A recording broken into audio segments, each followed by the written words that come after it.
This edition of i-Italy New York is brought to you by... L'energia non si ferma. Mai. L'energia crea. Si trasforma. Diventa un'idea per generare nuova energia. Diamo all'energia un'energia nuova. So what are we going to do at Expo? We'll get to know more than 140 countries and Italian excellence all in one place. We'll discover the world's biggest restaurant. We'll go to the shopping supermarket of the future. At Expo, we'll ask a lot of questions and get the answers from the world's finest minds. We'll take part in shows in a theater under the stars. And we'll discover that food is joy, because food is life. Expo Milano 2015, the grand worldwide food event is coming. So have you got your ticket?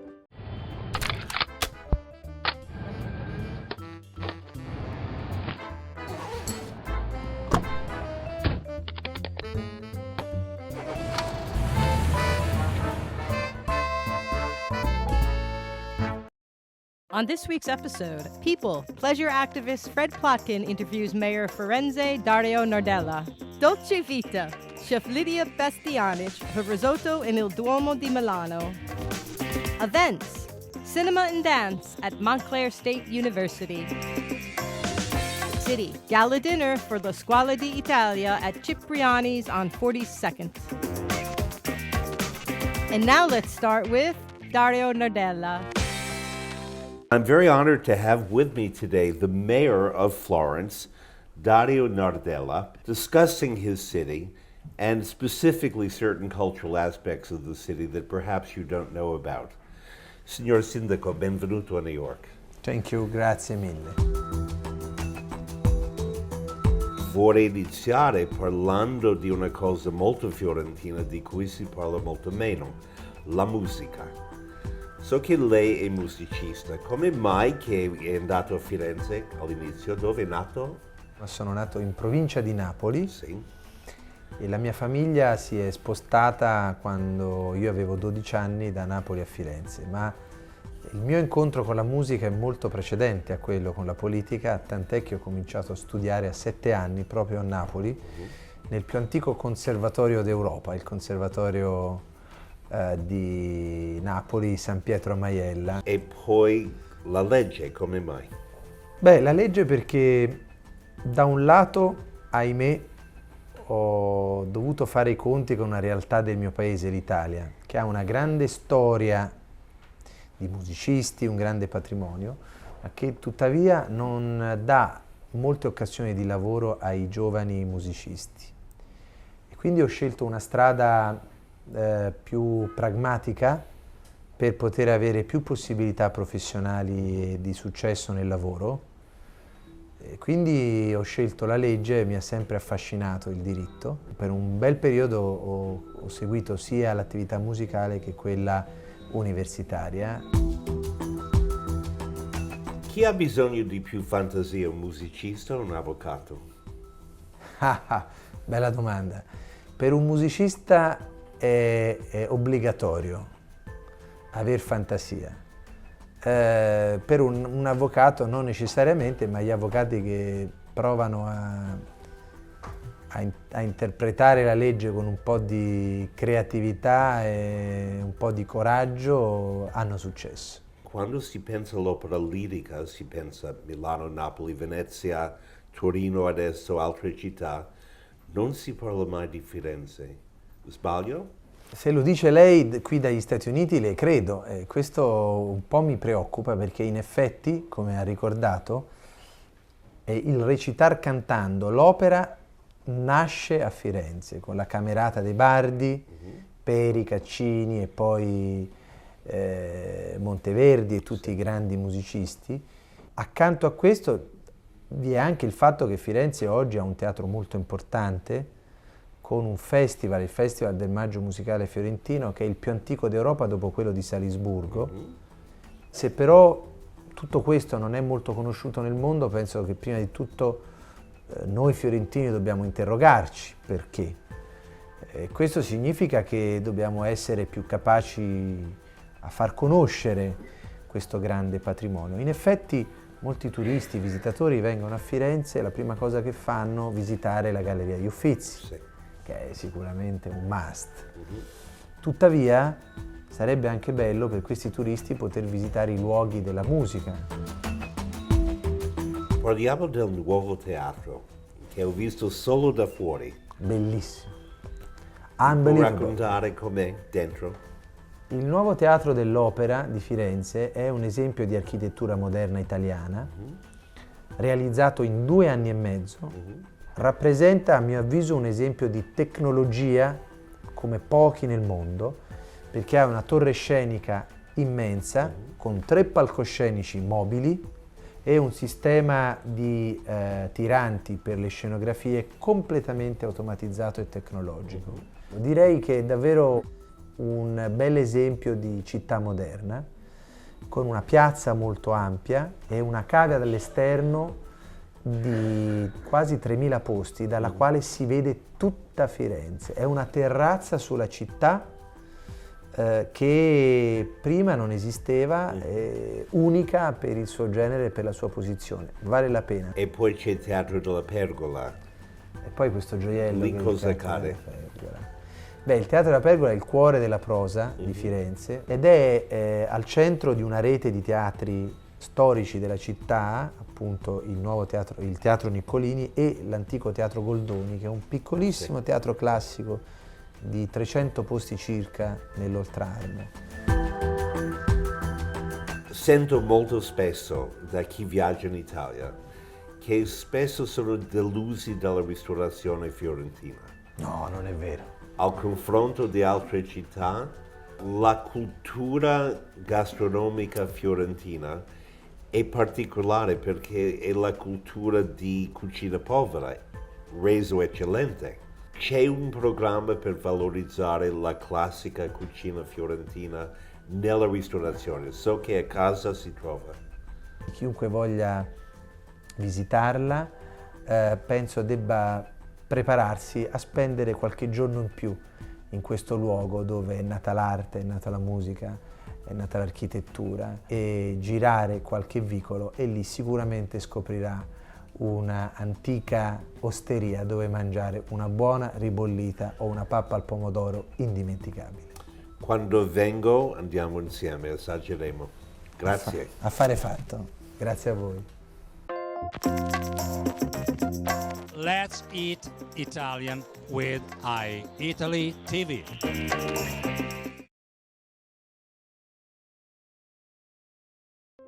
Buongiorno, I'm Lidia Bastianich, chef, cookbook author, TV personality, cooking. But here I'm talking about one of my favorite recipes, and that is risotto. Risotto alla Milanese. Few ingredients. Rice, some onions as a base, a little bit of olive oil, a good pot of stock, a good chicken stock, and about 18 to 20 minutes you got yourself a wonderful pot of risotto. You finish it off with some butter and some grana padano, and you have the marvel of what is a creamy risotto. But the Milanese risotto is a little extra. It has the addendum of saffron and a little bit of the bone marrow. And kind of just take bone with the marrow, and you get the marrow right out, like that. Let's chop it up just a little bit. Let's put it in with a little bit of oil. We add the onions, chopped onions, a little bit of shallots, just a little bit of salt, a stock on the side, bring it to quasi-boiling situation, and we will slowly create the risotto once we have the rice in there. Just a little bit to loosen up those little specks in there, and the onions. It will wilt, and we put the rice right in there. And now we let the rice toast a bit. And how do you know when it's toasted? A few minutes, you hear that kind of crackling sound. You add the white wine before anything else. What this does is that the rice, the kernel, absorbs in the acidity and the flavor of the wine. The other big flavoring element is the saffron. The saffron is the dried pistils of the crocus flowers, as I said, and you want to reconstitute it. So not too much, a little bit will go a long way, not too much. And always get the pistils. You can buy saffron powder, but you don't know exactly what's milled in there. The pistils like this, the strings are the right way to buy and to use saffron. And to that we'll add some hot stock and we'll let that reconstitute. Let's see, I'm looking at the color. You see the beautiful color of the saffron coming through and the flavor. And the risotto is cooking. Now, the legend behind this great dish. Well, it's all about the magnificent Duomo di Milano. It has 600 spires, and each spire has a saint. And you can imagine how many artists it took to build that, to organize. And it's a continuous work in process. It's a continuous work of restoration. There was one specific artist, a glazier.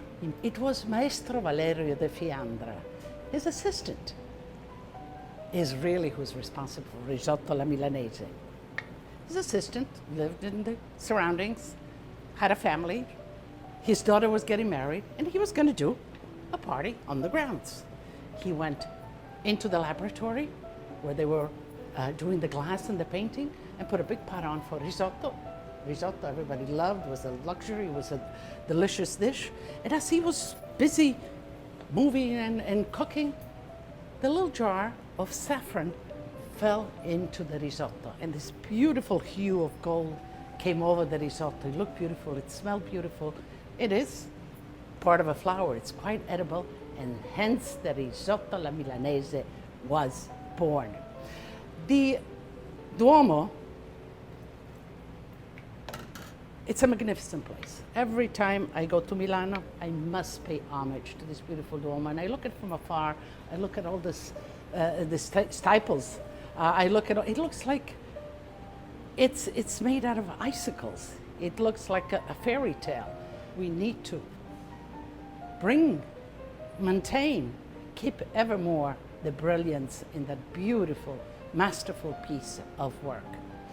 And to that end, there's a crowdfunding project going on. And yes, you can be part. With as little as $10, you can be part and help to maintain, restore this beautiful legend and this beautiful edifice, this magnificent Duomo di Milano. So we're getting close to the end of the risotto. Always good to taste it a little bit just to make sure that it is al dente, the way you like it. Maybe a little bit of salt. This is where you can adjust your seasoning. Give it a good mix. And then the last step in a great risotto is mantecare. And mantecare means to kind of whip things together. So some butter, room temperature, some grana padano, grated grana padano. And first we'll put in the butter. And then we add the grana padano. Okay, whip that in there. The risotto is fatto.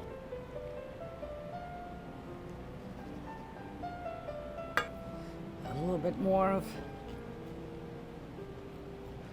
grana.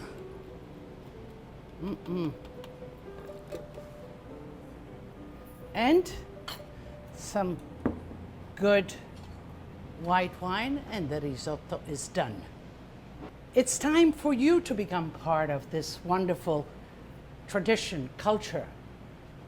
To go to foritaly.org and support the continuum of keeping Italy beautiful and its monuments vibrant and alive. Save the saint.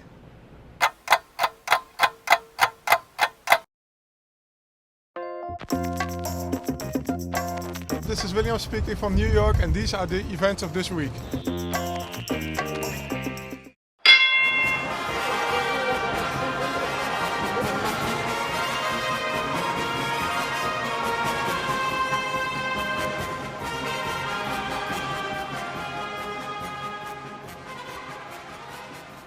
My name is Teresa Fiore. I'm the Insera Chair at Montclair State University. When I saw that the Peak Performances series presented at the Castor Theatre here at Montclair State University had included Rocco, the dance performance, I thought that it was a great opportunity to explore a broader conversation about different time periods and geographical areas and disciplines in particular, forms of art. Indeed, Rocco, the dance performance choreographed by Emio, Greco and Pieter Scholten, is inspired by Luchino Visconti's 1960 film Rocco and His Brothers, and it is a loose inspiration.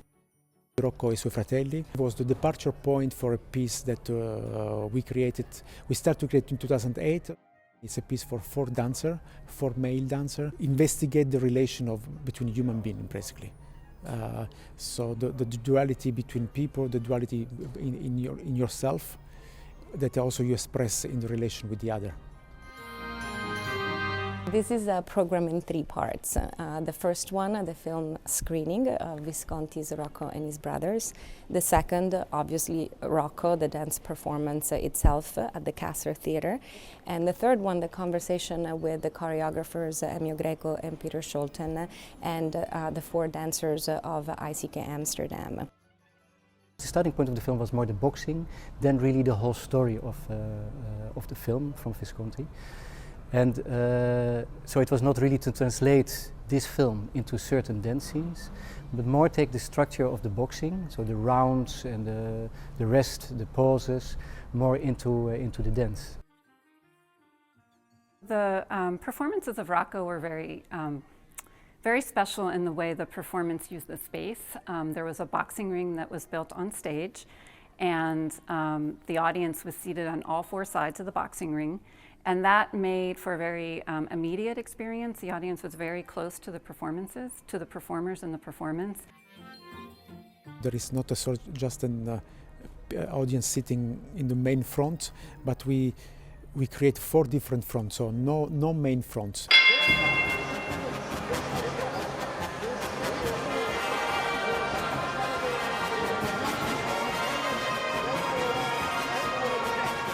It's really a metaphor of life. Someday we are stronger or more prepared to fight. Sometimes we receive more the violence or the aggressivity that we can encounter in life. So it's exactly what happened on stage. What struck us, what was for us very strong, is that in the film, the people like Rocco, but also Nadia, they throw their body really into the battle. They use the body, like also Nadia, they use the body as a sort of almost prostitution. And Rocco and also Simone, the brothers, use their body also in a sporting way, but also to get a better life, to get money also. So this sort of way also starting points from which, well, let's say we not translate, but it was a sort of inspiration towards the opposites of two dancers. That kind of physicality, that kind of, which are brothers, but also are sort of enemies, are in a sort of love relationship, in a hate relationship, in an aggression, but it's always dealing with each other, so there is this friction in between. It's never like in the real boxing that we are waiting for the punch, the real ending punch, but what we are interested is every time this in-between situation, what exists between people, but also between all kinds of oppositions. Life is built about oppositions because otherwise nothing happens, and that's, yeah, we enforce that with all these rounds in the boxing and in Rocco, in our Rocco. Yeah.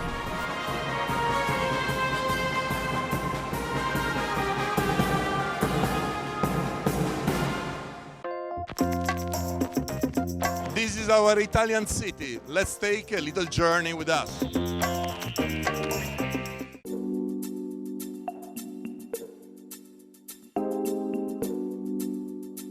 This year we have broken all the records. We have over 520 guests. We have a fun evening planned for the second half. And the first half we're honoring John Viola.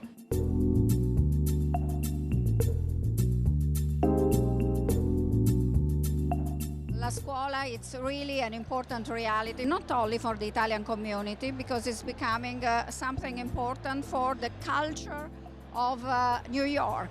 La scuola is offering more and more interesting programs, which are interesting not only for the Italian but also for the American. La Scuola d'Italia, thanks to its chairman and its trustees, now is poised to take a giant leap forward for the values of education, for our Italian-American heritage. Masterful changes, though, to increase our brand and to increase the influence and the education that we give.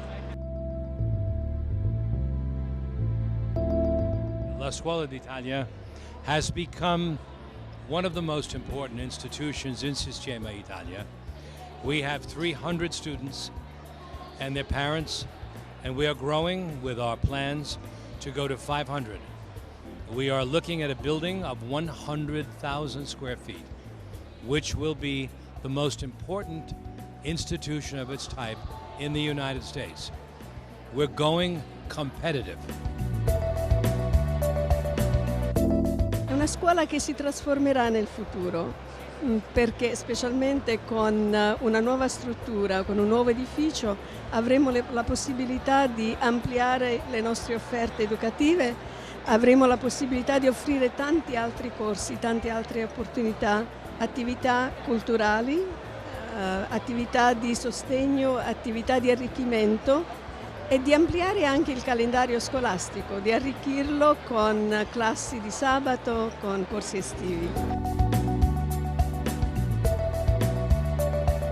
È una scuola che dovrebbe essere valorizzata di più, credo. Bisognerebbe che in Italia si conoscesse di più, perché non sia un angolo sconosciuto e misterioso di Italia in America, ma sia perché diventi veramente un avamposto, mantenendo questa ricchezza che è la nostra cultura, che è la nostra naturale propensione all'elasticità mentale, al bello, ad un'energia vitale che ci invidiano nel mondo, questa cosa qua. Però allo stesso tempo, insomma, scrollarsi di dosso un po' di vizi che l'essere italiani si porta dietro e abbracciare i pregi che l'essere un italiano nel mondo ti offre.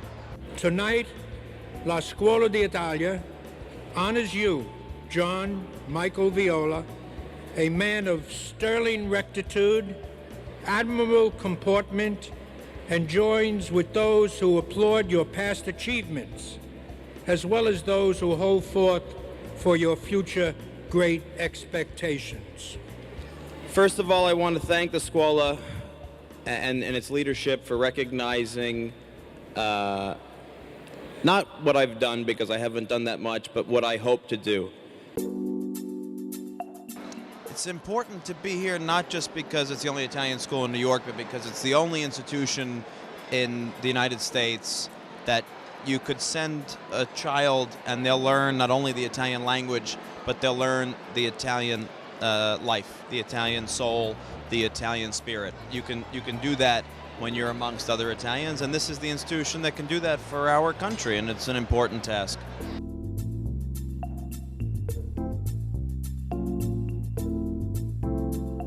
Questo rappresenta il mio inizio negli Stati Uniti, rappresenta un po' la mia famiglia che mancava molto quando sono arrivata qua, e dunque per me è una continuazione, e quello che sentite qua, la confusione e tutto quello che sta succedendo è la scuola del futuro, la nuova scuola che poi è, diciamo, passato, presente e futuro. Posso parlare con il nonno d'Italia? Come va? Beh, bene, siamo contenti. Abbiamo nipoti che fanno Scuola Marconi, spero che andiamo bene, insomma, qua. La posizione di preside è qualcosa di meraviglioso, perché permette di mandare avanti una scuola e di vedere dei risultati eccellenti. Questo stare insieme dentro questa città che in qualche modo mette alla prova, ci fa sentire piccolissimi, però uniti, no? E quindi è stato bello. Poi per lei un regalo, credo, che era il più grande desiderio mio e della sua mamma di farle, ovvero l'inglese e la prospettiva di un posto come questo.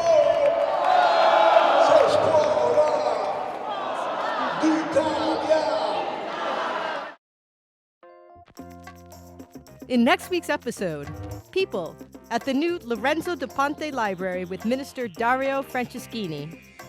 Dolce Vita, Rosso Pomodoro, a new pizzeria in New York from the Naples-based chain. Events, gala dinner with John Cabot University.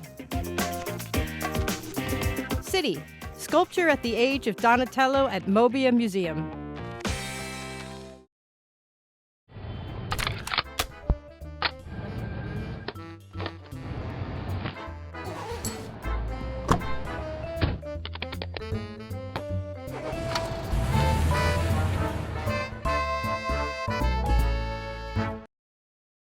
This edition of i-ItalyTV was brought to you by VITA extra virgin olive oil,